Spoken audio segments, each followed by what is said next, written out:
Today's SDM interview show is with my good friend Rishad Quazi. Rishad is a web designer, web developer in Vancouver, British Columbia, Canada, a fellow Canadian.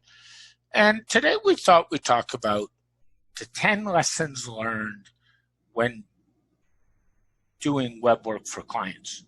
And this came out of an offline discussion that Rishad and I had, and we thought it was so valuable we'd love to share it with you. So please sit back, relax, enjoy the ride as I talk to Rishad. Hey everybody, Robert Cairns here. I'm here with my good friend Rishad, and we thought we'd have a good discussion about lessons learned in the digital marketing web design business. How are you today? Hey, good, Rob. This is Rishad. And I thought we'd get him to take a minute and introduce himself and talk a little bit about what he does, how he does it, and what he's doing online. Okay. Yeah, first of all, Rob, thanks for having me on. So my name's Rishad. I'm over in Vancouver, BC. So my story with the web is kind of interesting. So I started out way back in the day, back in the 90s, with I guess we're calling it the early web nowadays because it's so outdated, or maturing. That is the proper way to call it. Yeah, it is. Or Web 2.0 back then, right? I'm not even sure when Web 2.0 came out. I'm told that there's some argument about what exactly Web 2.0 is. Or the Internet Superhighway? Oh, yes. Yeah, thank you, Al Gore. Uh-huh. Yeah, so I started out in 1995 making very basic websites, and clients were lined up around the corner for me. And I did that for about 10 years and rounded off phase one of my web career building ASP.NET websites. And then I moved to Seattle, Washington, and started working for this little company that some of you might have heard of, but as a project manager. So I kind of sideswiped and moved into a different track. So I spent the next 10 or so years as a project manager, doing also ASP.NET stuff. And a couple of years ago, I returned to Vancouver, BC. I'm Canadian, by the way.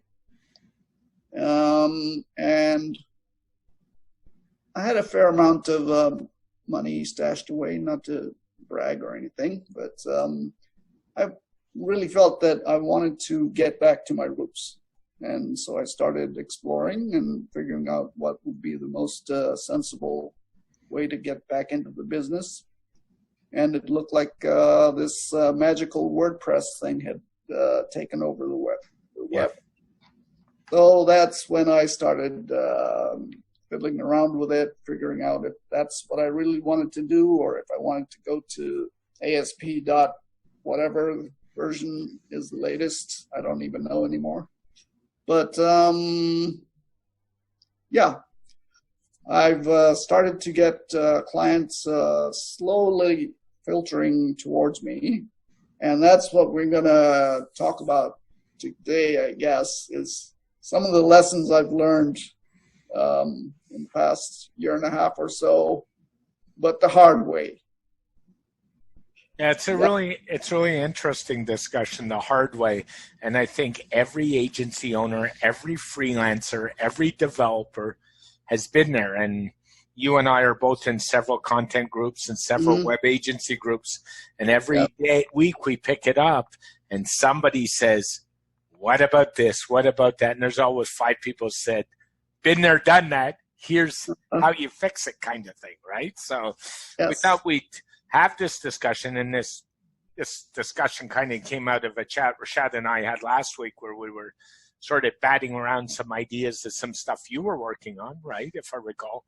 And so maybe here's some things we should try to help make it a little better the next time, right? So Yeah. Okay. Yeah, and just for everyone who's listening in, I put together sort of a bullet point, just so we have a framework of stuff to talk about, because I forget stuff like that.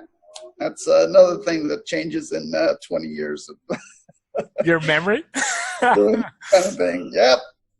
I'm the same way. I've got so much on the go that if I don't write it down or I don't put it somewhere, I don't do something. Yes. Yeah. So let's get to the list. There's 10 good points. We'll kind of bat them back and forth and see where we go. Number 1, you talk about never work without a signed contract. Yes. I cannot stress this enough. Doesn't matter what kind of project or work it is you are doing. Never, ever, ever work without a signed contract. Doesn't matter if it's for a friend, a relative, or a legit business, or a nonprofit, or your local church. Does not matter. You have a signed contract saying, in short, what it is you will do, what it is you won't do, how much it's going to cost, if anything, and when you're going to finish it by. Because a project has a start and a finish. That's the definition of a project. Otherwise, it's a continuing process. That's the big differentiator. So that will save you like trouble and heartache right from the get-go. Make sure you have a signed contract that everybody has signed off on, either electronically or with the good old pen and paper, and that you both understand what the expectations are. And I would go so far as to say not only sign off, because many of us use electronic copies. So I know with myself, my office is paperless. I actually email clients my contract that's already got my signature on it and say, please sign it and send it back to me by email. I've gone to the step where I require my clients to initial off every point in the contract. And I've gone to that extent. So they say, well, you didn't slip in a piece of paper in the middle of it. You didn't add to it.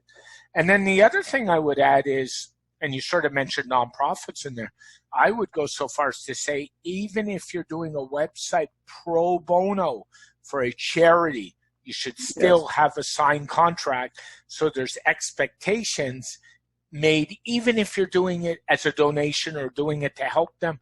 I still think you need one in place to stop all the rigmarole, as I call it. Absolutely. Otherwise, in my hard-learned lesson, you will get calls like once or twice a week. Hey, can you add this? Can you put us on Facebook? Can you add a shopping basket? Can you do this? Can you do that? Can you improve our SEO? And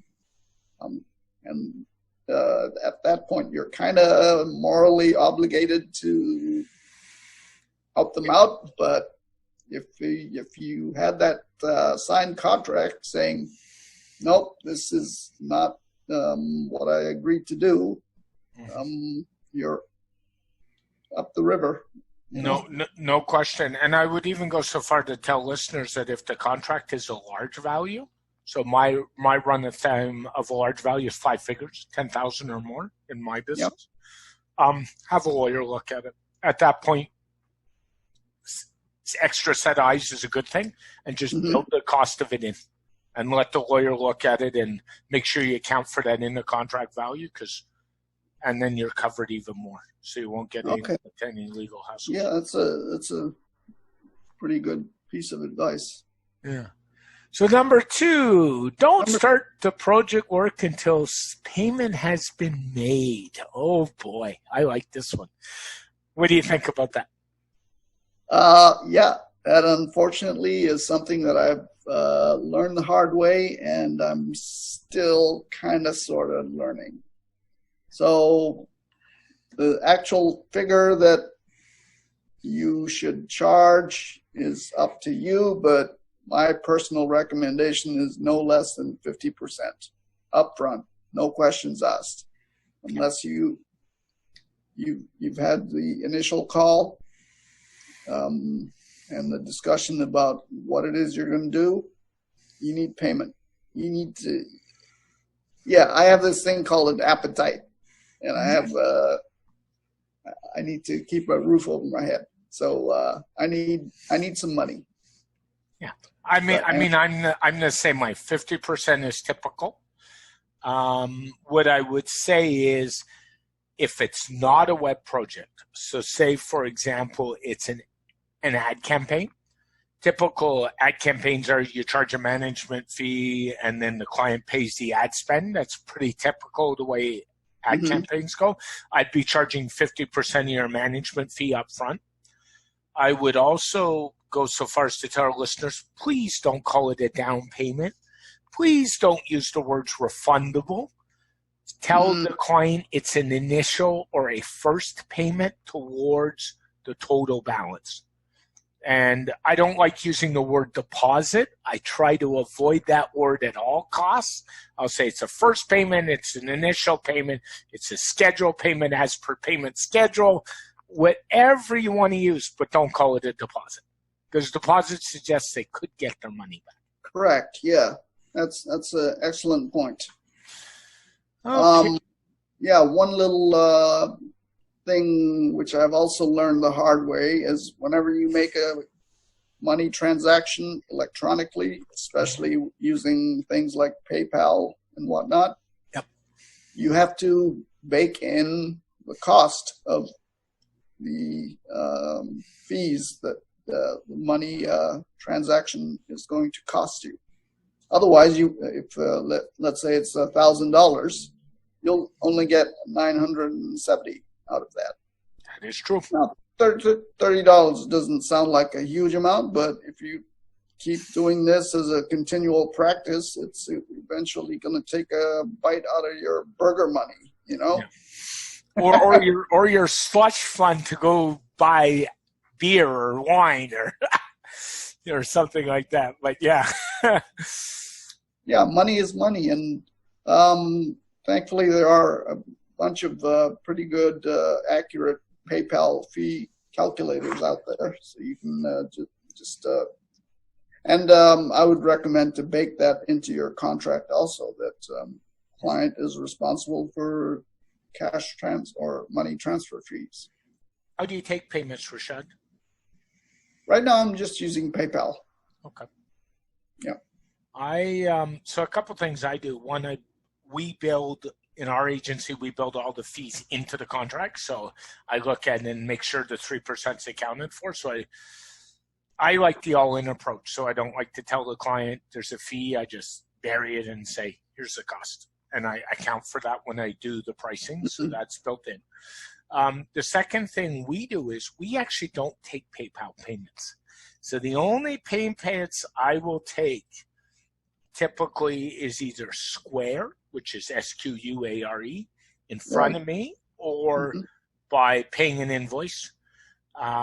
Besides Square, I'll take cash. Cash is king still, believe it or not. Sure. I will take an e-transfer. In Canada, we have electronic fund transfers, which most banks don't charge for. And by the way, I don't drop the price of the contract that they send me an e-transfer. Doesn't happen. And I almost never take checks, but I do some work for some political parties, and they're required by law to pay for a check.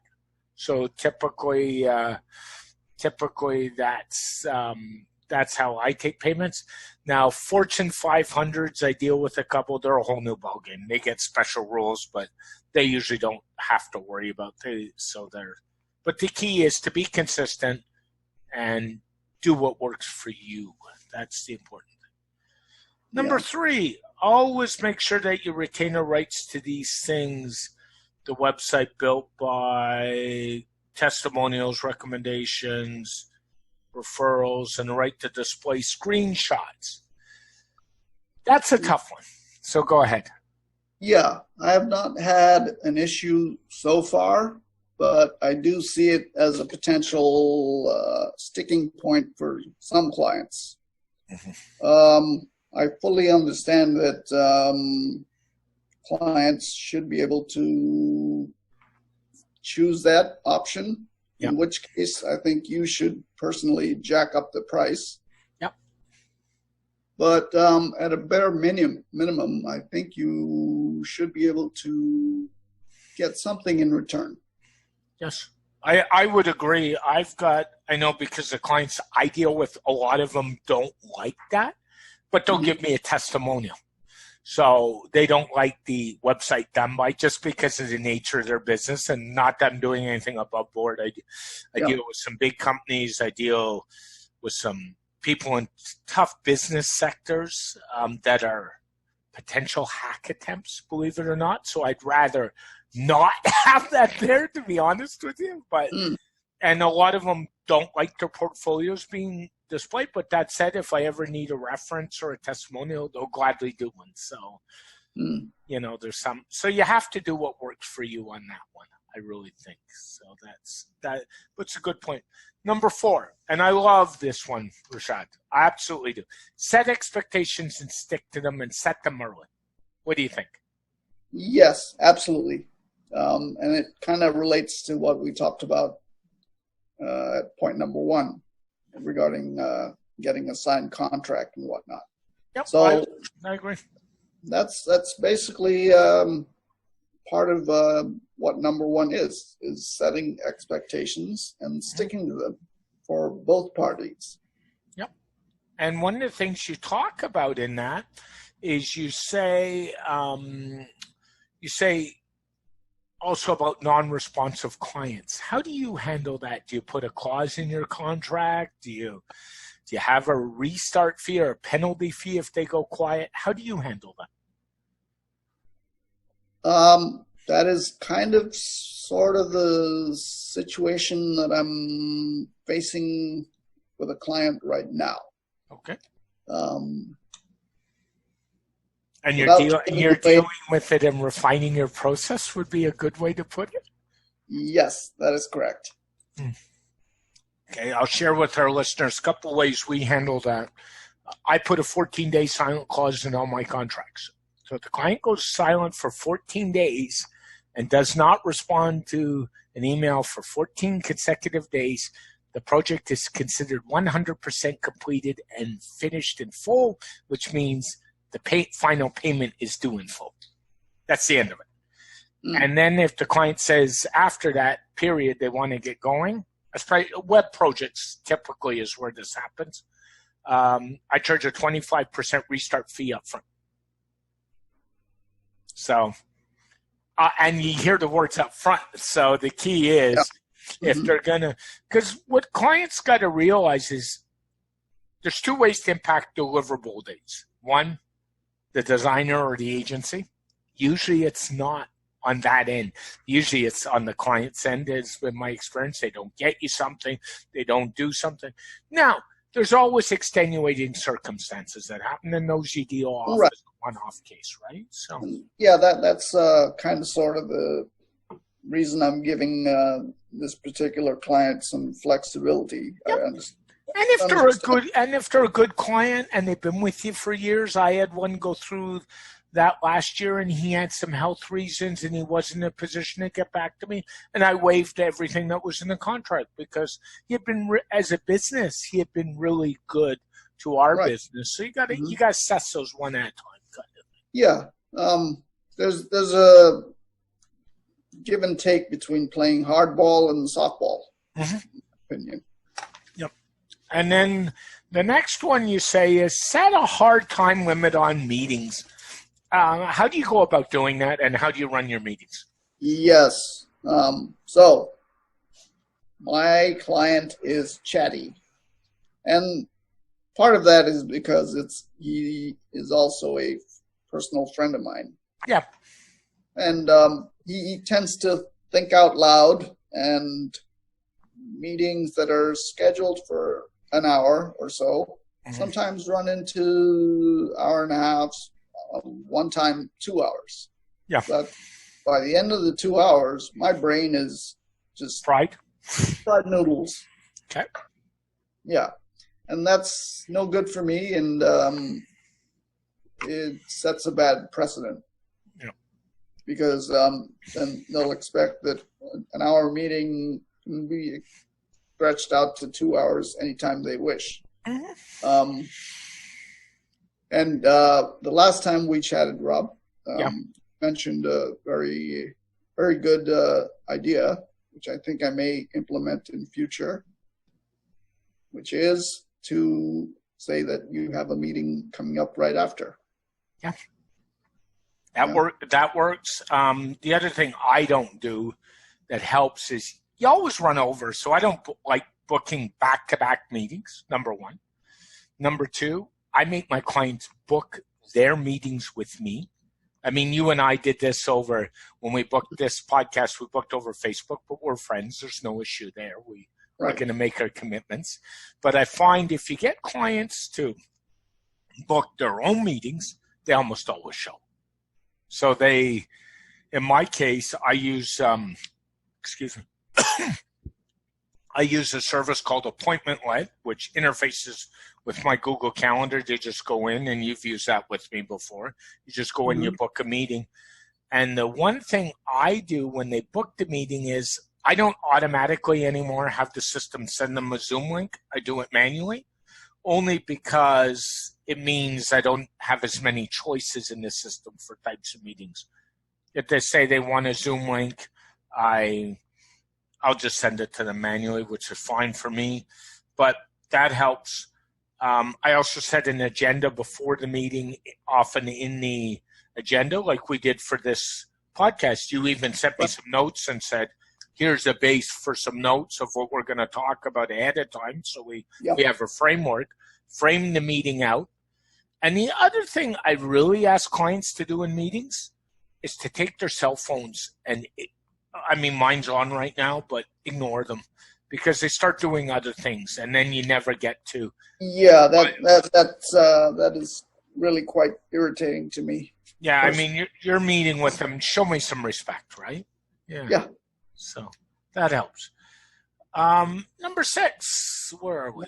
6, yes. Oh, have sure you have proper business project process management systems in place. And you and I know nothing about project management, right? So who are we to, I'm just kidding. Who are we to talk about? You got project management background, so do I actually. Yeah. And things like, and you say a 30-minute initial call and stuff like that. Go ahead and talk about that. Yeah. So before you even begin getting into the larger projects or medium-sized projects, smaller projects, this might not apply. You just get them done in a couple of days and off you go, bam. But for big projects, I think it's absolutely essential that you have your process in place. Mm-hmm. So decide what steps you're going to follow. This. I'm old school. I like classic waterfall. I'm old school too, so I'm there. I'm open to being agile and scrummy and all that good stuff, but in my head, it goes from A to B to done to finished to tested to released, and that's how we go. Yeah, and I would think it's really important to have the client, and there are exceptions when you deal with big companies, because I do that too. So they're, for the purpose of discussion, there are exceptions, but small businesses is to have the business follow your process. And because if they're working with you, I think it's really important that they follow the designer or the agency's process, not what they think they want to do. Yeah. So that's that. I know you talk about initial calls a little bit in your documentation, and what I would say too is, as part of my process in initial calls, I don't do, if it's a web project, I don't design the web. I won't give a framework. If it's an ad project, I won't give them an ad mock-up. And everybody says, why? And I don't like doing that stuff without a signed contract in hand. So if they want an ad mock-up to see what I can do, or a framework to see what my agency can do, what I say is, oh, by the way, we're glad to provide it. The cost is $400. And if you then sign the project, you can apply the $400 to the rest of the project. Because, that's perfectly reasonable, because once you set pen to paper or finger to keyboard, that's work. That's actual work, and you deserve to be paid for that work. I agree. Devaluing yourself, you are devaluing your profession. And devaluing all the other people in your profession. So that's where we all know if you're fighting the race to the bottom, it's a question of, on price, it's a question of how long until you're out of business, not will you survive, right? It's just a matter of time. Yeah. So that's a really good point. Number 7, allow for some flexibility, but not too much. How do you define flexibility, and how do you work that out? And you actually put that right in your contract. How do I define flexibility? Mm-hmm. That's flexible.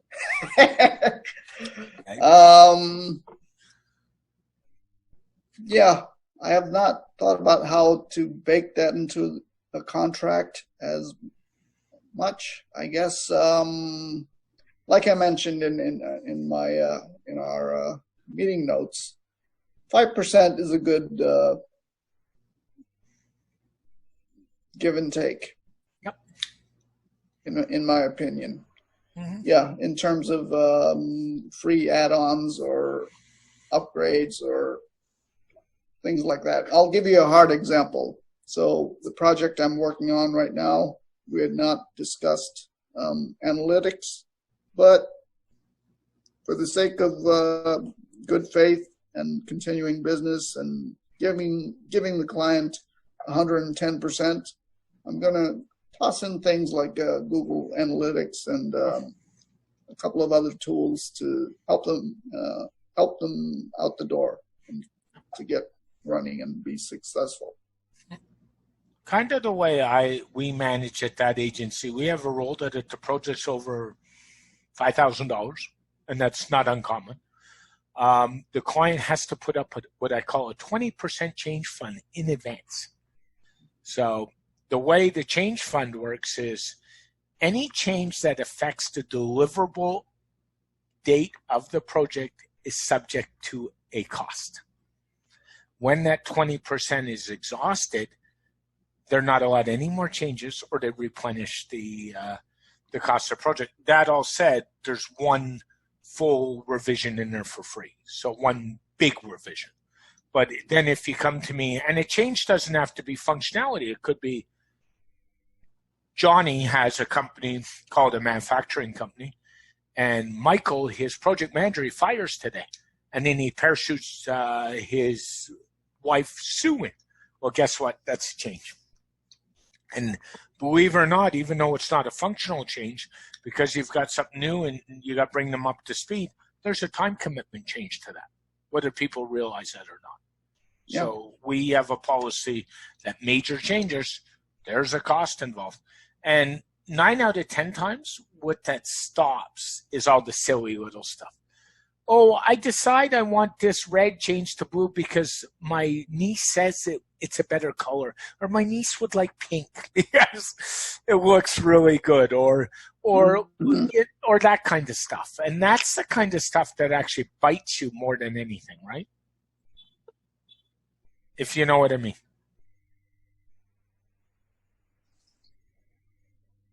Yeah. Yeah, so a little bit of breakup, but that's okay. So, it's one of those internet days, folks, the pearls of technology. So the point is you have to have a process in place to manage flexibility and change somehow.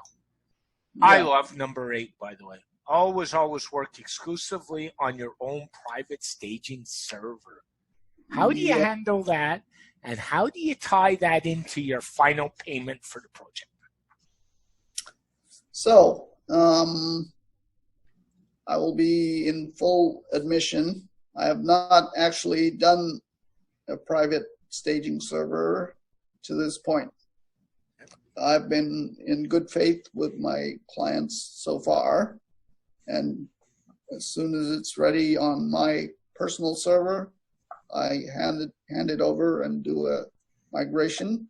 Mm-hmm. And because my clients are mostly not technical people, they're not going to be up and running and say, so long, bud.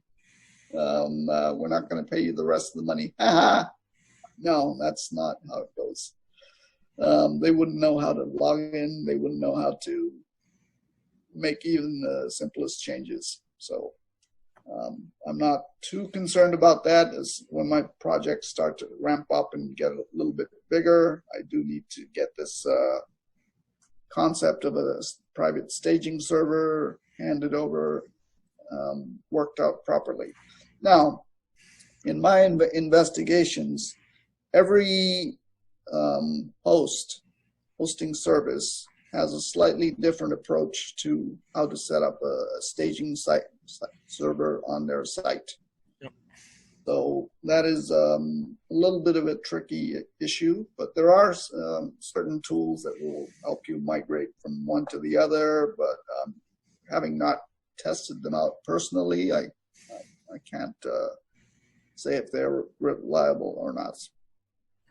The approach we've gone for web projects in our agency is we have a test domain set up that we use only for basically staging. We do all the work on a test domain.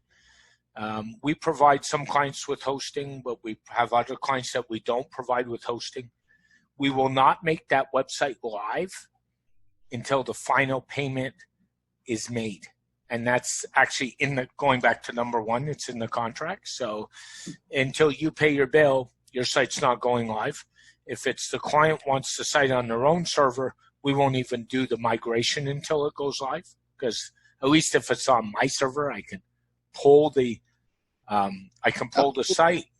And there's been some discussion. There was one last week in Agency Trailblazer, the Facebook group. I believe it was that one about people pulling sites for non-payment. And I always say to people, what does the contract say? You know, the business owner can complain it's bad business, but if he signed a contract saying if you don't pay, you can pull the site. The other thing I would say is, irregardless, until that final payment is made, you don't give the client login access to the back end, so you don't run into this whole technical thing. You don't give the client any domain accounts. So if you register the domain for the client, we've had cases where we've done that. They're in a separate account. We won't turn that account over till the payment is made. It's all about protecting your business, right? Yes.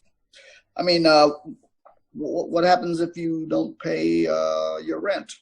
Do you get free housing for a month? I don't think so. No, I don't think so either. I wish. Yeah, it would be nice. Yeah. But no, you've done the work. It's up and out in the wild. You need to get paid. Yeah. Oh, no question. But again, it comes back to the first point. The big one is what's in your contract, right? Yes. Because you can always fall back. And I had one business owner a year ago to me, said, that's bad customer service. I said, but you signed a document agreeing to that, your contract. I said, so it's not bad service. You should have thought about that before you signed it. That's not my issue at that point, right? So, number 9, use the 6W method or whatever works for you to establish the overall goals, people involved, etc. Go ahead. Yes. Mm-hmm. So this approach, for those who haven't used it before, it's sometimes it's called the 6 or the 5W plus 1H. Yep. So it's asking basic questions like who, what, where, how, when, and why. Yeah.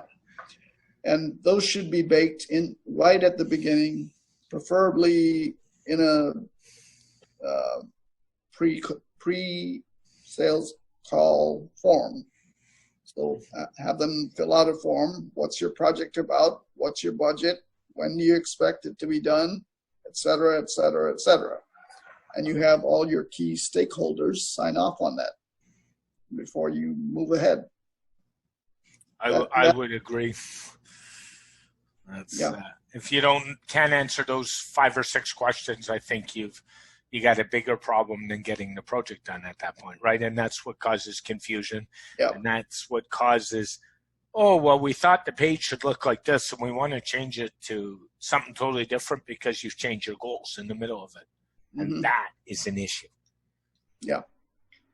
Yeah, it's when, in my particular case, where your client wants to go agile, but you are using either classic waterfall or consolidated waterfall to compress things a bit. But they think, oh, well, I don't like this. Let's switch it around. I don't like this either. Let's switch it around. No, sorry. Can't do that. Number 10, and I love number 10 because yes. I can't tell you the number of people that don't get this. Learn from your mistakes. And isn't that what we're doing? Isn't that the conversation that you and I had last week? This encompasses pretty much 9 through 1. If you don't learn from those 9 other mistakes, number 10 is kind of a moot point. You have to learn from what went wrong during the execution of your project. From the very first time you had your initial meeting, be it physical or by email or whatever. If you don't learn, your processes will never improve, and you'll repeat all the other 9 mistakes that we just talked about. So true. And I would agree with that. I mean, you have to learn. I know over the years, even though, for example, my contract's pretty sound, I've added stuff to it, just to stay out. I've refined processes. I've streamlined things. We all do a bunch of things, and we've learned and we get better at doing it. And kind of one of the things I've learned, and sort of I'm going to add an 11 to this list, is to make sure that the client has all rights to all material that they give you. So that's all text, all images, or they're in the public domain. Because I ran into recently a clause that my agency was doing, and the client actually provided text that they swiped off another website. Oh, wonderful. And it had turned on, even more so, I had been on the website personally, not one of the staff doing the work, and realized, because I was looking at competitive stuff, and they stole it right off a competitor's page. And I went back to the client and said, you can't give me this. Well, I don't want to write it. And I said, so you have 2 options. You can either write it, or you can have me write it, or you can pay a copywriter to write it for you. And they kind of looked at me and said, but I want to use that wording, and I wouldn't do it. I just said no. Because there's liability to you as an agency or a designer, too, if you knowingly use copyrighted material that's not yours. Yeah. Yeah, I cut this issue off at the pass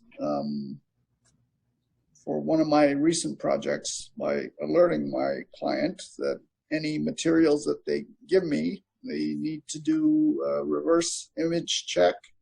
And also go to the infamous Getty Images, and there's 2 subsidiaries, Shutterstock and iStock Photos. Yep. There may be a couple more, but make sure that it's not in their database, because Getty is quite insidious about coming out after people. Oh, no question. So if it is in their database, then I would even go so far and say, prove to me the licenses you bought it saying you can use it. I mean, there's no question. So I agree. Getty's notorious and one of the biggest photo takers in North America, and they come after people on a regular. And by the way, music's the same. I mean, we all know copyright music in a video is a no-no. And music or video clips or loops or whatever. Yep. And any kind of digital asset that the client gives you. An example of that I'll use is on this podcast. I actually add a trailer and a video. I've purchased the right to use that music, and I have the license for it. So if I ever have an issue, I say, but here's the license. Yeah. And software is the same, by the way. So if the client says, oh, I've got this great premium plugin to save dollars that a friend gave me, I have a red flag that goes up right away and said, okay, and where did your friend get it? You know, or I have a premium theme. I've seen that. Oh, well, he found it on the internet on this really cool site. Yeah. So. Yeah, was it based out of Sweden or perhaps? Or, yeah. Or Russia or China. Yeah. And we've all been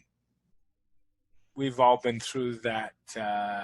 We've all been through that route. So. Anyway, that's great lessons learned. I hope some people can learn from what we've talked about. I've been through it. You've been through it. And every experienced agency owner I know goes through it sometime or another, has a problem and says, okay, how do I fix this process? How do I help? What do I do? If somebody would like to get a hold of you about a web project, how's the best way to get a hold of you? The best way to get a hold of me is, quite honestly, through my Facebook page. Okay. So right now it is just facebook.com/Rishad Q, RISHADQ. And that's so if you're doing, Rishad's also in Vancouver, so if you want somebody local, he's a good pick to get a hold of, and I'm sure you can help a few people out with some projects you'd like to, right? Yeah. So I've worked with clients in both the US and Canada.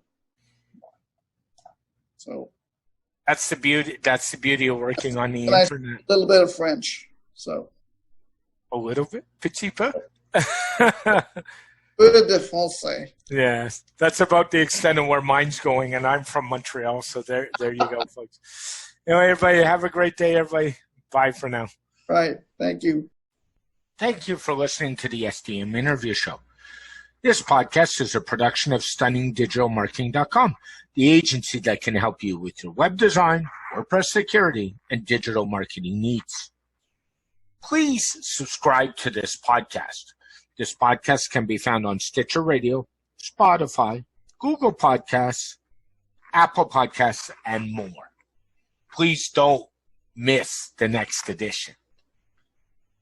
This podcast comes out every Thursday for your listening enjoyment. Until next time, please keep your feet on the ground and keep reaching for the stars. And we'll talk to you all soon. Have a great week, everybody. Bye for now.